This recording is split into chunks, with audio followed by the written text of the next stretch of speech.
Good day, brothers and sisters in Christ.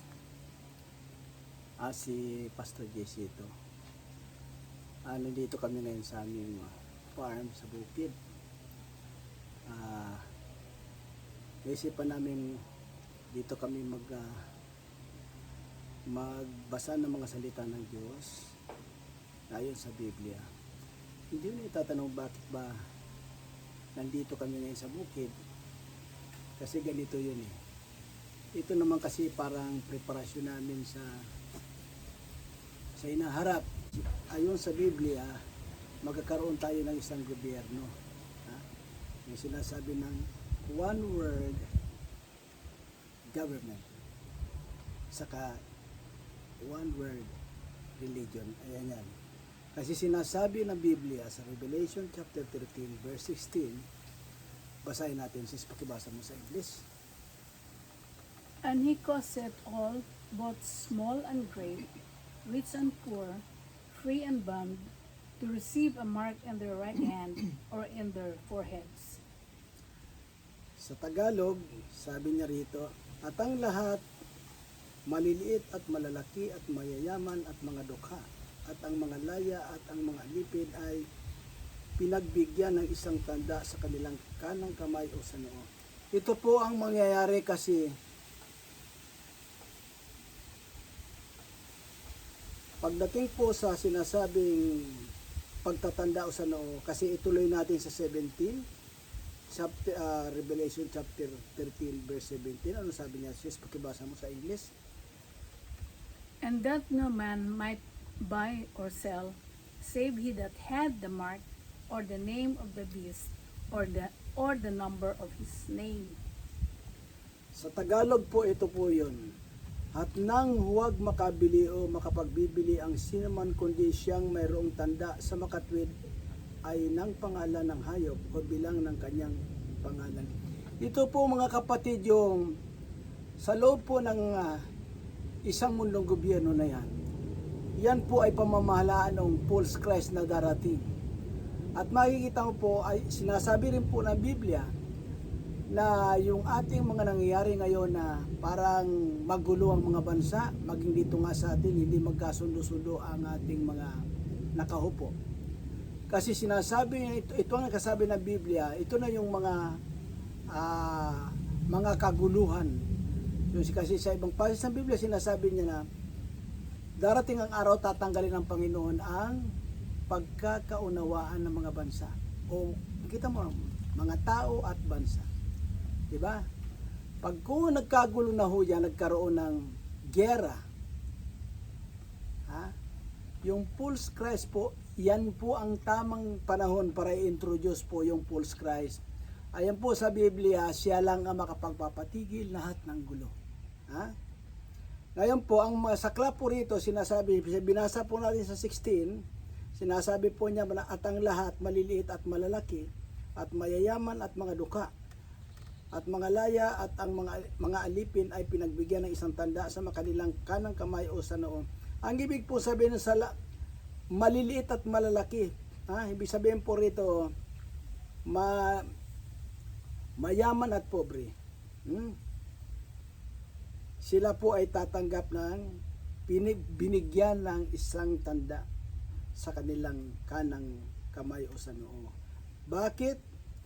At kung ayaw po nating tanggapin yung gobyernong darating under sa pamumuno po ni false Christ, yan po ay ito na po sinasabi rito na at nang huwag makabili o makapagbibili ang sino man kundi siyang mayroong tanda sa makatwid ay ng pangalan ng hayop o bilang ng kanyang pangalan. Ito po yung yung sinasabi ng Biblia, yung false Christ, ang tawag po diyan ay beast. Siya po yung 666. Tingnan mo po, yung pong itatanda sa atin, yung po yung 36. At makikita po niyo, pag nangyari po yan, wala na pong pera kasi bakit po ang lahat ng gobyerno ngayon, bakit pinopromote nila yung cashless. Kasi papunta talaga yan doon. Tanggalin ang pera, tanggalin ang fossil fuels, para kasi nakakasira daw ng kalikasan. Alam niyo lahat ito programa ni Paul's Christ. Ang Paul's Christ po nandyan na. Inaantay na lang po, nag-aantay lang sila ng panahon kung paano i-introduce. At ang mag-introduce po niya kundi yung isang mundong relihiyon. Na pagkaisa nilang magkaroon ng relihiyon. At last year, November 2023, sa pamumuno po ni Pope Francis, pumunta po sila, ang kongregasyon po na yan na pinamunuan ni Pope Francis, pumunta po sa Mount of Sinai. Balikan po natin yung nakaraan kung saan yung mga taga-Israel binigyan ng 10 utos. Ngayon po, para maniwala ang tao na yon ay ayon sa Panginoon, pumunta po sila doon para kunin din ang 10 utos. Kaya lang po yung 10 utos na yon sinasabi, yung pong sinasabi na save the Mother Earth. Ayan na po yan eh. Ang ibig sabihin, hindi na kailangan ng Creator at kailangan sa ating pamamaraan, sa pamaraan po ng tao. Ang 10 Commandments po na binigay ng Panginoon, pinalitan na po nila ng 10 Commandments of climate change. Ayan po yan. Kaya kung ganyan po, na medyo rebelde na tayo sa Creator, distraction po ang mangyayari sa atin. Balikan po natin yung binasa natin dito. At nang huwag makabili o makapagbibili ang siman kundi siyang mayroong matanda sa makatuwid ay ng pangalan ng hayop o bilang ng kanyang pangalan. Tuloy po natin sa 18. Here is wisdom. Let him that hath understanding count the number of the beast, for it is the number of a man, and his number is 666. Yan na po yan. Ito na yung madugo dyan eh. Dit sa Revelation 13 verse 18, ito na po yun sa Tagalog. Dito'y may karunungan, may kaisipan. Ang ibig sabihin, ang may pagkaunawa ay bilangin ang bilang ng hayop sapagkat siyang bilang ng isang tao at ang kanyang bilang ay 666. Ito po yung 66. Sa palagay po ninyo, ano ba sa modern technology natin, sa palagay ninyo, ano po ilalagay ni Paul's Christ sa tanda? Siyempre po, modern technology rin. Kumbaga sa panahon po natin, may mga SIM card o kaya microchips. Malamang microchips po ang ibibigay ay lalagay sa ating mga kamay. Ayan po yan. Kasi, tira mo yung gagawin po niya, pahirap sa atin. Yan pong mga, pagdating po ng panahon na yan, wala ka na pong makikita dyan sa mga malls o sa mga tindahan na may tindera, wala na po yung kundi machine. Parang itatapat mo na lang kung saan sa noo mo o kaya sa kamay, pag na-sense po ng computer yan, saka lang po maglalaglag kung ano man ang kailangan mo. Ganyan na po yun. Imagine po ilang pong libong mga tao ang mawawala ng trabaho na tayo. Ang madugo po rito, kung naalalaman po ninyo na ano raw po ang mangyayari sa mga tumanggap ng tanda. Kasi ang sinasabi ng Biblia, worship of the beast. O sabihin, inacknowledge mo siya. Beast is the false Christ. Then, bilang pag-acknowledge mo sa kanya, tatanggap ka ng tanda. Bakit po sinasabi ng Biblia hindi na makukuha ng Panginoong Hesus sa second coming niya? Dahil po ganito po yon. Kaya po ang sistema ng pagtatanda ay sa noo o sa kamay. Kasi pag sa noo po, yan po yung kaisipan natin. Alam natin kung ano ang gusto natin. Di ba? Din yung kamay, alam natin na lahat ng tatanggapin ng kamay natin, alam natin. Kaya ibig sabihin, sa panahon ng Panginoong Hesus, sa second coming niya, hindi na raw niya makukuha yung mga nag-worship sa beast, yung tumanggap ng mga tanda. Ayan po yan. Basahin naman po natin ang Revelation chapter 14 verse 9. And the third angel followed them, saying with a loud voice, If any man worship the beast and his image, and receive his mark in his forehead or in his hand.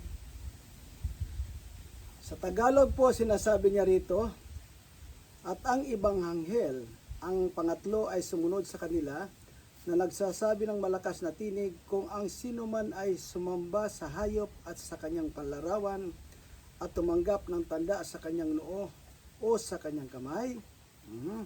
Ano sabi niya sa 10? And the same shall drink of the wine of the wrath of God, which is poured out without mixture, and to the cup of his indignation. And he shall be tormented with fire and brimstone in the presence of the holy angels and in the presence of the Lamb. Sa Tagalog po, sinasabi niya rito, ay iinom din naman siya ng alak ng kagalitan ng Diyos na nahahandang walang halo sa inuman ng kanyang kagalitan, at siya ay pahihirapan ng apoy at asupre sa harapan ng mga banal ng anghel at sa harapan ng kordero. Ba? Tapos sabi niya po sa 11, And the smoke of their torment ascended up forever and ever, and they have no rest day or nor night, who worship the beast and his image, and whosoever receiveth the mark of his name. sa Tagalog po, at ang usok ng hirap nila ay napaiilang lang, magpakailan, kailanman, at siya ay walang kapahingan araw at gabi. Silang mga nagsisisamba sa hayop at sa kanyang larawan, at sinumang tumanggap ng tanda ng kanyang pangalan. Ito po mga kapatid, seryoso po ang sinasabi ng Revelation. Dahil po ito pong mga revelasyon na ito, the last revelation of John, disciples of Jesus Christ that time, one of the disciples. Then, siya po yung, para malaman po ninyo, na lahat po ng disciples, minarder po talaga sila. Ang katotohanan po dyan. Ito po, nagkamali sila dyan kasi sinasabi po ng Biblia din na makikita ninyo na hindi lahat ng mga tao ay makikita ang kamatayan hanggang sa pagbalik ko. Nagkatotoo po kay John. Si John po, ganun po sa mga pahirap na ginawa sa mga disciples. Siya lang po ang nakasurvive. Out of 12. Siya po lang po ang nakasurvive. Ayon po sa kanyang kasaysayan, siya po ay pinatiwarik, binuhusan ng langis na kumukulo. Linason po, hindi po siya mapatay-patay sa takot po. In-exile po siya sa Patmos. Ang Patmos po ay sakop ng Greece. Tingnan mo po. Ayon din po sa Biblia, sinasabi siya ang makakasama ng mga Jesus Christ believers in the end time, during the tribulation. Kaya ibig sabihin, ito po seryoso. Winawarning, ayan pong revelasyon, yan po ang revelasyon ng Panginoong Hesus na ibinigay kita, para maintindihan po natin. At yan po ang mangyayari in the end time prophecy.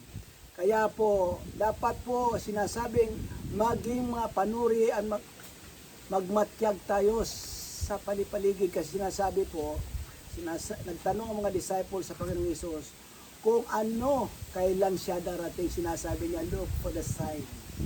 Ayan po mga sinyalis, yan na po, ito na po mga rumors of war. Nakalagay po lahat ito sa Revelasyon.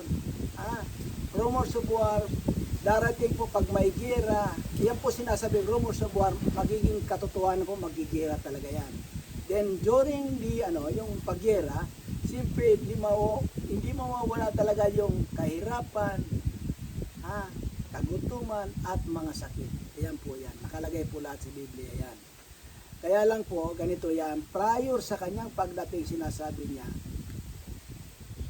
darating po yung impostor na false Christ. Kaya sinasabi niya mismo sa mga tao sa Israel nung araw, nung ako pumunta sa inyo, hindi niyo ako tinanggap, pero yung darating na false Christ, tatanggapin ninyo. Ayan po yun.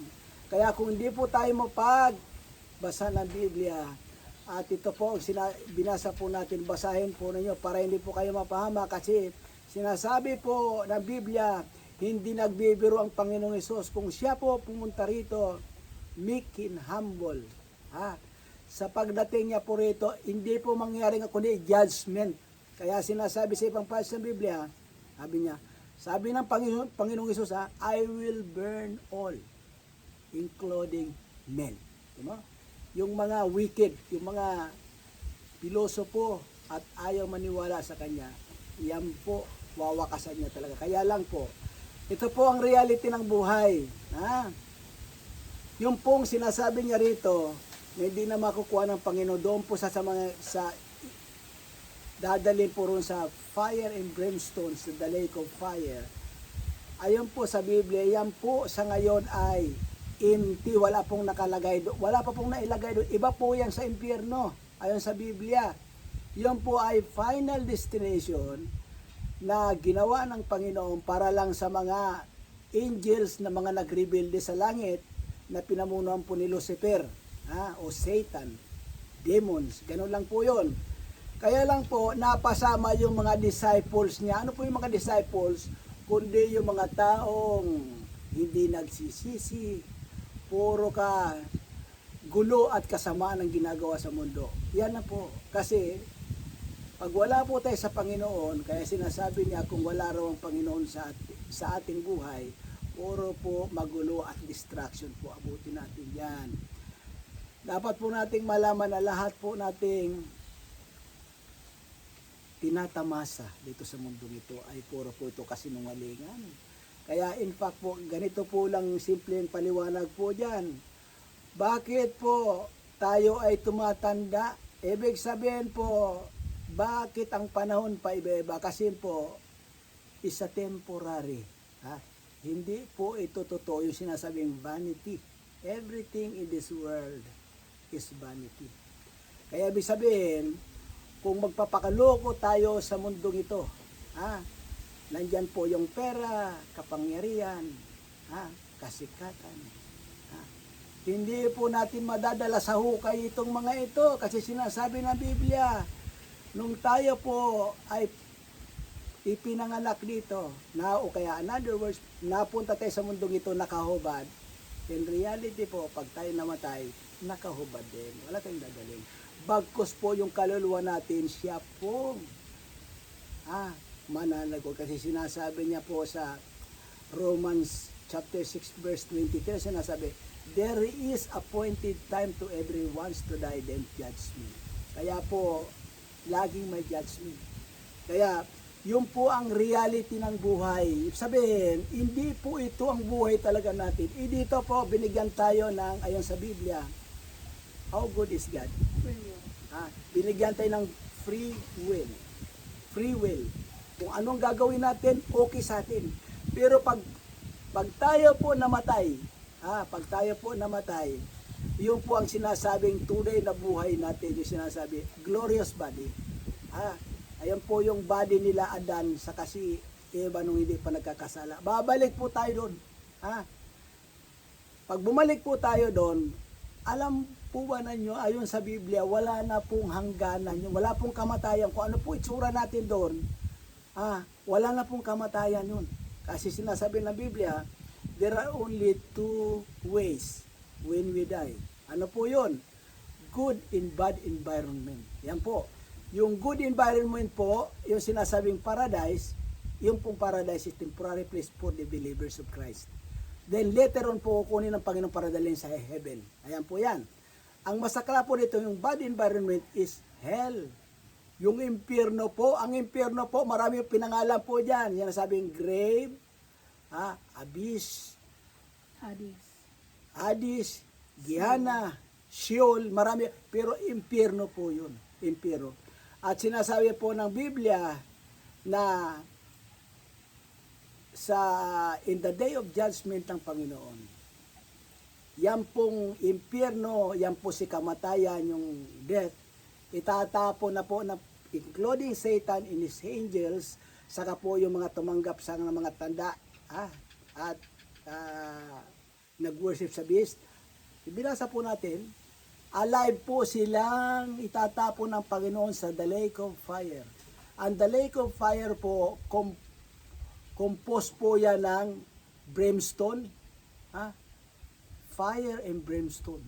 Ibig sabihin po, mainit talaga, super, the lake of fire. Kaya, ang problema po, hindi po tayo mamamatay doon, forever po tayo. Sinasabi ng Biblia, the punishment which is away from the presence of the Creator. Forever po yun. Kaya, mag-isip po tayo na ang Biblia po, which is King James Version, yan po yung tunay na salin. Ano po nangyari po doon kay William Tyndale? Yung isang British, first time na para ma-spread over sa buong mundo ang salita ng Diyos, sinunog po siya ng buhay. Diba? Ayun po ang nangyari dyan. Kasi noong mga panahon po na yan, ang may karapatan po na magpaliwanag ng mga salita ng Diyos, kundi yung sinasabi at the present, sinasabi natin na yung mga Pharisees, yung sa Israel kasi Pharisees yung pare, dito sa atin mga pare, mga pastor. Ha? Pero hindi po yun. Ha? Ang purpose po nito to avoid deception. We are all required by God to read His words in the Bibles. Ayan po yan eh. Wala kaya po, in the day of judgment, wala po tayong gagawing dahilan. Dahil po, yan pong Biblia, naisalin po yan sa any languages ng mundo, plus po yung mga dialect. Kaya po, talaga, kaya sinasabi ng Biblia, mas matindi raw itong henerasyon natin. We are the last generation. Mas matindi po itong henerasyon nito before flood and Sodom Gomorrah. Kaya mag-isip po tayo dyan. Kasi lalo po itong mga technology, hindi po masama mag-embrace tayo ng technology provided na mayroon tayong panahon pong magsisi. At mayroon tayong panahon sa Panginoon. Ayan po yan. Kasi sinasabi ng Biblia, without repentance, you cannot see God. Ayan po yan. Kasi ito pong sa Biblia, wala raw pong tao rito sa mundo na ito walang kasalanan. Kasi ayon din sa Biblia, yung minana po natin lahat dito, yung kasalanan ng dalawang nauna, sino po yung si Adan, si Eva. Kaya po tayo naging anyong ganito. Nagkaroon tayo ng sariling disposition, yan po yan. Ayan po yan. Pero pag tayo po umalis sa mundong ito, wala na po tayong sariling disposition nun. Kasi sinasabi po na Biblia, when we die, everything is gone. Ibig sabihin, wala na. Kaya dito sa mundong ito, pinagmamalaki natin yung ating mga nakuha sa mundo. Nandiyan yung mga pag-aaral, mga profesyon, mga kasikatan, mga power. Pag tayo po namatay, wala na lahat po yun. Iiwan po yun, magiging bulok din po. Mabubulok po yun eh. Hindi po natin madadala yung body natin, kundi yung pong ating kaluluwa.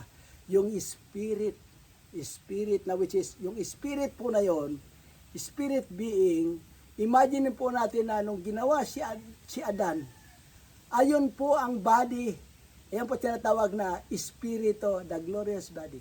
Ayan po yan. Babalik po tayo sa ganyan na sinasabi po na Biblia, ang edad hindi nagbabago sa ganyan. Ibig sabihin, hindi lawan ng Biblia, sa pangalawang pagkabuhay, whether ikaw man masama o mabuti, yung pong bading mabubuhay, yung glorious body, ang edad po, alam mo kung edad? Last 20s and early 30s. Kaya sayang po yung mga anyo natin na tayo lang susunugin pala na forever. Ayan po yan. Paano po? Maraming salamat sa mga nakinig. Sana man po magbasa kayo ng Biblia. Yung pong King James Version, mayroon na pong bilingual, may English, may Tagalog, kagaya po na binasa namin. Para hindi po kayo maloko. Kasi po, yung Biblia, yung Bible, Holy Bible, ayun po yun, isabihin yung mga sekta-sekta o mga kongregasyon, they call it congregation. Mayroon pong nakalagay diyan na mayroon pong dinagdag at binawas sa tunay na Biblia, na Holy Bible. Pero anong sinasabi po ng Panginoon sa Biblia? Ang sino mong magdagdag at magbawas sa mga salita ko ay parurusahan ko. Kaya yung pong mga nagbago niyan, at nagdagdag, mananago talaga po. Kaya habang tayo ay buhay pa, tayo po ay magsisi. Kung nakagawa po tayo ng pagsasalin sa ibang pagsisiyan po natin, habang tayo ay buhay pa. Kasi ang sinasabi ng Biblia, ang kapatawaran ng Panginoong Hesus mangyayari lamang habang tayo ay nabubuhay pa. Kung tayo po ay patay na, wala na pong kapatawaran mangyayari kasi may judgment na. Kaya sinabi ko po kanina, Romans chapter 6 verse 23, appointed time to everyone wants to die, then judgment. Ayan po yan. O paano po, maraming salamat at magandang araw. Ito po ulit ang inyong Pastor JC. Salamat po.